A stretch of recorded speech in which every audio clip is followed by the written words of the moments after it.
Nongeye kubasuhuza cyane bakunze inshuti y'Igikoni TV. Mwebwe mudahwema kunyereka ko turi kumwe umunsi ku wundi. Uyu munsi wa none nejejwe no kongera kubana namwe. Kandi sinzajya nibagirwa kubashimira, nabashimiye. Uyu munsi rero tugiye mu gikoni guteka, dutekera umwana utangiye gufata imfashabere.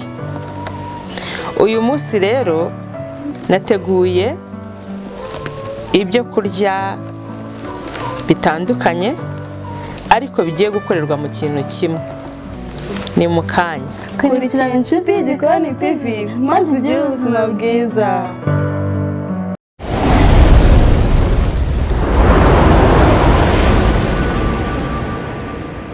Rero ibi biri ahangaha nibyo nateguye gukoresha uyu munsi wa none. Hano hari ibirayi bitari byinshi, ni bitatu. Dufite karoti imwe, dufite dodo, dufite igitunguru cy'umutuku, tukagira urunyanya na puwaro n'indagara ziseye. Uyu munsi rero ngiye gutegurira nyine umwana utangiye gufata imfashabere. Tugende rero tubikorere hamwe turebe uko twategurira uno mwana. Wibuka ko umwana tugiye gutegurira ni umwana utangiye kurya, mbese tugiye kwigisha kurya. Igifu cye ntabwo kimeze neza ku buryo turi bugigagura ibyo kurya byacu, icyo ni kimwe.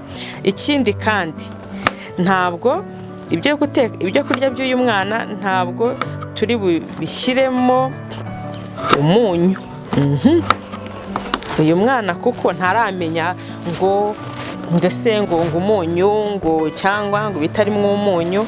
Impamvu namenye ko umunyu atari mwiza ku bana, cyane cyane ku mpyiko zabo, kuko ngo impyiko z'umwana buriya ziba zicyoroshye, ibyo byo birumvikana. Bigatuma rero batugira inama yo kutazajya dushyirira abana umunyu mu biryo bagitangira gufata imfashabere. Ayo mabwiriza narayafashe pe, narafashe cyane. Hanyuma ngiye gukata karoti.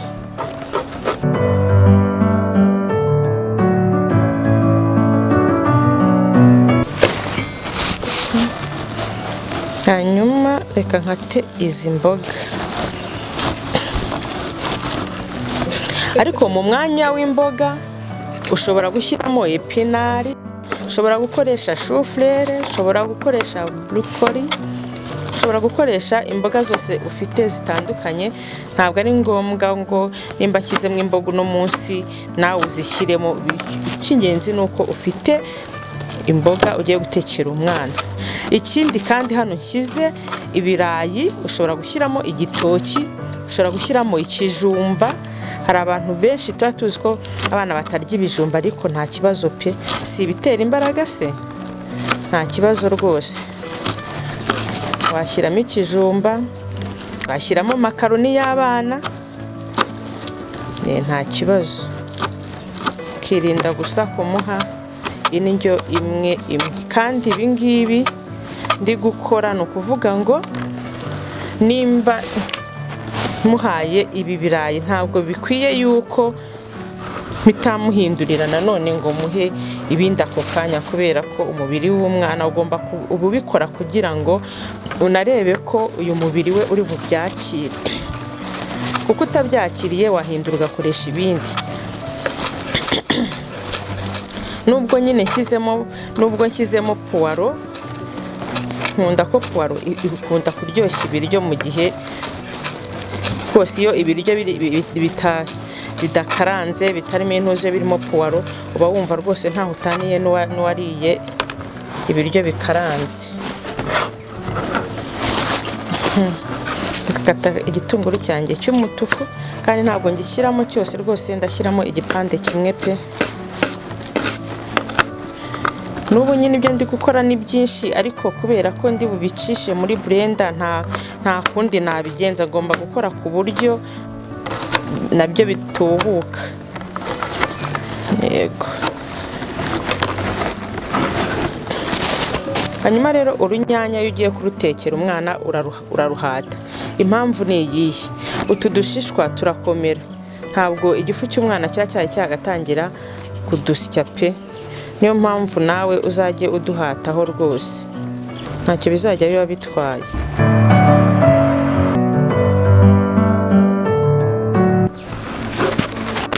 Kandi ukamenya ko ahantu uri gukorera ni ukuri hari isuku.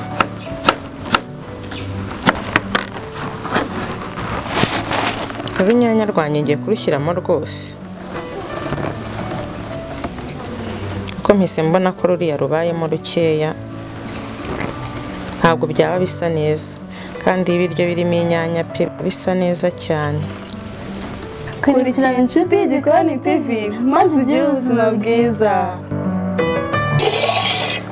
Aha, ibyo kurya byacu rero byatangiye gutogota.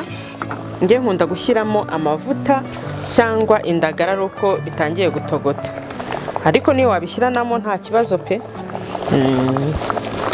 Hanyuma rero ibyo kurya by'umwana ntabwo babikaranga, uratogosa rwose biba bihagije pe. Kandi ukazirikana ko umwana pe umubiri we ukeneye amavuta, nta kibazo kumuha amavuta uyatogosheje, nta kintu bitwaye. Kandi ubwo nkoresheje igihwagari ushaka kuhakoresha ayo ufite yose nta kibazo. Hanyuma rero ngiye gushyiramo na ya fu yanjye y'indagara, ndashyiramo ikiyiko. Ikiyiko cyanjye ni kinini, ntukirebe gutya, ariko nimbona ari na duke ndongeramo utundi, ntacyo biraba bintwaye.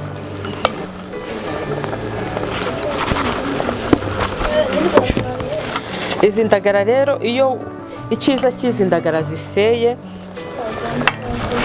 nuko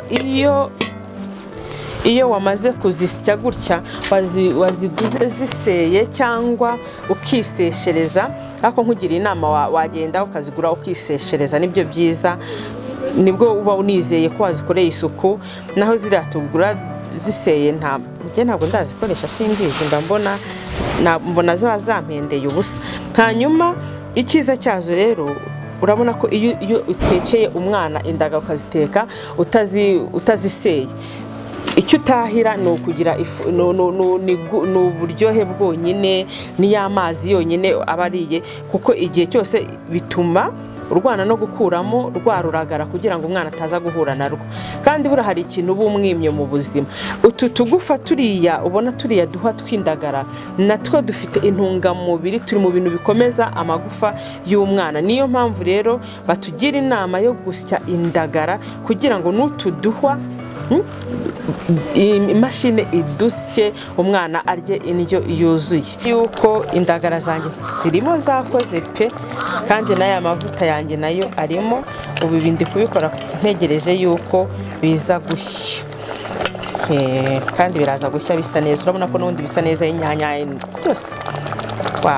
Wow, ibyo kurya byacu byahiye pe ku rugero rwiza kandi rushimishije.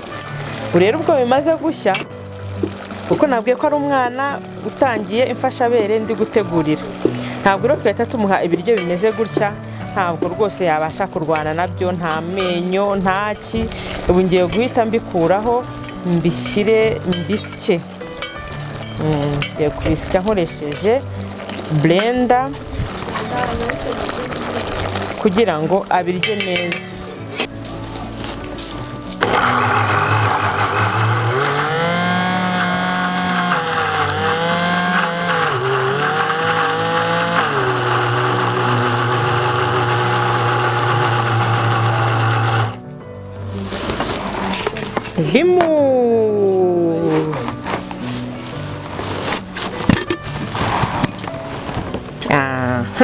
Ni ibintu nshakiraga.